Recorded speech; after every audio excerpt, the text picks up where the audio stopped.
Okay, all right, a little video for Mr. Pax. I think we're friends now. Took him a good week to like really get comfortable with me. By the end of last week, he was playing with me and being silly and stuff. So he's still like hesitant around some of the staff next door. Hello. And I don't really put him in a situation where I let people like strangers and stuff pet him. So I think moving forward, that's really important for him is to give him his space where he wants it.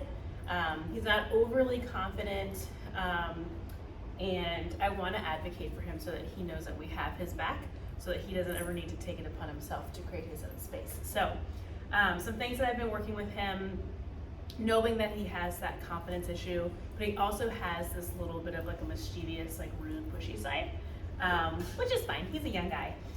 So as far as like the being rude with like food and jumping up and things like that, I think that it's important that we give this guy some good boundaries.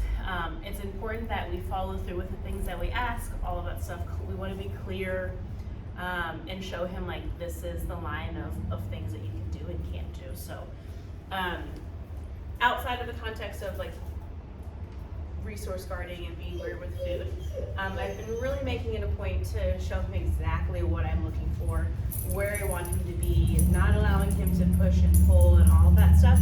I used a prong collar just to help with communication, just because he was kind of dragging into his flat collar.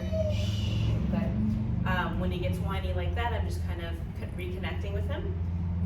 Good boy, and just kind of interrupting it. So not fussing or yelling at him, but just giving him a little bit of pressure into me to be like, hey, cut it out. You don't have to worry about stuff going on around you. So when we're walking, nope, come in. Let's go is the command. And I'm using a lot of physical cues for myself and the leash to help guide him with where I want him to be. So I'm not letting him cut me off or dictate where we walk or stop and sniff things. Little nuances like that where he's like, oh, I want to go sniff that over there. I'm just not allowing it. And that's not at all, let's go, to be controlling or like an alpha.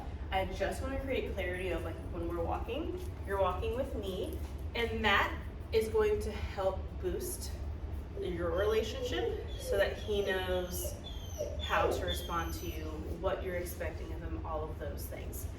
It's purely for clarity purposes. We have been working on respecting personal boundaries. Super important for this guy because he has a history of being a little bit on the rude side with that. And I think it's very innocently done. He just got away with it. So instead of letting him cling to me and lean on me and kind of like push me around and all that stuff, I want him to understand how to move out of my space. We started with that where I would just say out, step into him and toss food away. So we've got the muscle memory of turning and moving away when he hears that word. And now I'm switching it over to resources that are away from me. So out really just means leave something alone. So I'll put just a couple of kibble into a bowl. And right as he finishes, out, yes, I will reward with something of higher value. So I'm just using hot dogs. I have these little meatball sausage things too that he likes. I'm not going to mess too much with his actual food. I don't want to create a problem or like I don't want to create conflict with his meal times and things like that. So I'm going to keep the food stuff to just a minimum. And instead I'm going to just put random things on the ground for him to smell. And I'm going to out him away from those things and reward him with something. So I'm teaching him what out means. And the point of that is so that when you're eating or you have food and he's like, I want some of that, when we say out, he knows what it means. We're not putting ourselves into a situation where we need to be physical with him and put our hand where he can nip at it and things like that. I want him to know what the word means so that he understands how to respond to it, so we cannot have to put ourselves in compromising situations. I know I just repeated myself, but hey, out, yes, Lily. I'm working on the crate. I have I don't know if it's in the shot, I'm blind. It's a double door one, so he can just walk through, and I'm getting him more comfortable with just walking in and out of it because he hated the crate last week. No, come on. He would get really whiny and antsy and that. And I was looking back at the notes and said he doesn't have any crate training. So we're working on it, getting him used to it. Just letting him get comfortable and walking through it. Great. Go. Gotta go in. He's fine with the ones next door. Yes. Oh my gosh. This one is a little bit small for him. Yeah, go in. So to be fair, I'm not like 100% concerned that he doesn't want to go into that little tiny thing. Out. Nope. Rex. Ooh, she gonna get you. So again, follow through. No.